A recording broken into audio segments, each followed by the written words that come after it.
তিনি সবসময় খালি পায়ে হাঁটতেন। তেনার কাছে জিজ্ঞেস করলেন, আপনি তওবা কিভাবে করেছেন, ইসলামের পথে কিভাবে আসছেন? কারণ তিনি 15 থেকে 20 বছর শুধু শরাব পান করতেন, মদ পান করে থাকতেন, এরকম থাকতেন।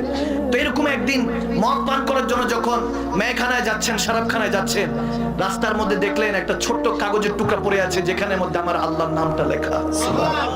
দেখেন আল্লাহ লেখা। তিনি কাগজটা নিলেন, চুমু খেলেন, উঁচু একটা জায়গার মধ্যে রেখে দিলেন যে আমার মালিকের নাম কাগজে লেখা কিন্তু পড়ে আছে, এটা কেন রাস্তায় পড়ে আছে, কেউ যদি পাড়া দেয় নাউজুবিল্লাহ, এই জন্য উপরে রাখলেন। বাস এই একটা কাজ আল্লাহ কবুল করে নিলেন। তিনি শরাবখানায় প্রতিদিনের মতো গিয়েছেন, শরাব পান করছেন।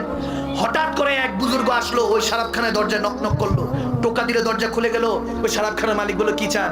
বলে এখানে একজন বিচারুল হাদি আছে, তেনাকে বলেন যে তেনার সাথে একজন দেখা করতে চায়, আমি ভিতর ঢুকবো না, আপনি তেনাকে পাঠান। গিয়ে বললো, তিনি শরাব পান করতেছেন। বলো, এই বিচারুল হাদি, তোমার সাথে কে জানি দেখা করতে আসছে। বলে, আমি এখন শরাব পান করছি, দেখা করবো না, যেতে চলে যেতে বলো। আবার গিয়ে তিনি বলেন যে উনি দেখা করবে না, চলে যেতে বলেছেন। বলেন যে খুব জরুরি কথা আছে, তার জন্য ভালো হবে আসতে বলেন, দেখা করতে বলেন। যা বললো, সে আবার বলছেন, আমি শরাব পান করছি, আমি এখন কারোর সাথে দেখা করবো না, দুনিয়া মারামারা, আমার কিছু ভালো লাগছে না। যখন এই কথা বলছে তৃতীয়বার যখন গেছে, দরজা খুলে তখন বলতেছে উনি দেখা করবেন, আপনি চলে যান। বলে, ঠিক আছে যান।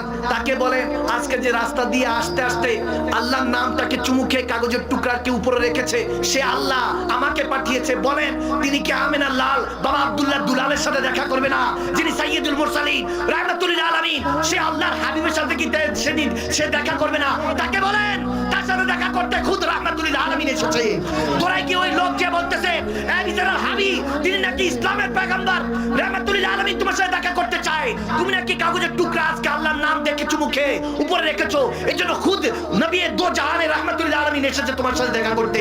বিচারুল হাবিব বলতেছে, কোথায় আমার জুতা ছেড়ে দিলাম, কোথায় আমার শরাব, সব ছেড়ে ছুড়ে আমি খালি পায়ে দৌড় দিলাম। দরজা খুলে দেখে আমার নবী দাঁড়িয়ে আছে। নবীকে বলতেছি, ইয়া রাসূল আপনি এখানে কেন? বলে, খুদ রহমান পাঠিয়েছে তোর সাথে দেখা করার জন্য। সেদিন থেকে বিচারুল হাবিব আর কখনো জুতা পরেন নাই। এজন্য মিশর দিয়ে যেই জায়গা দিয়ে তিনি হাঁটতেন, বাগদাদের যেই জায়গা দিয়ে হাঁটতেন, সেই জায়গায় তিনি এমনও কারামত ছিল আল্লাহর হুকুমে যে তিনি যেই জায়গা দিয়ে হাঁটতেন ওই জায়গায় পশু পাখি পায়খানা করতেন না, কখনো উচ্ছিষ্ট জমা করতেন না, ময়লা করতেন না। যেদিন ইন্তেকাল ওনার হয়েছিল, সবাই বলতেছে ব্যাপার কি? এই রাস্তা তো বিচারুল হাবির ঘরের রাস্তা, এখানে পশু পাখি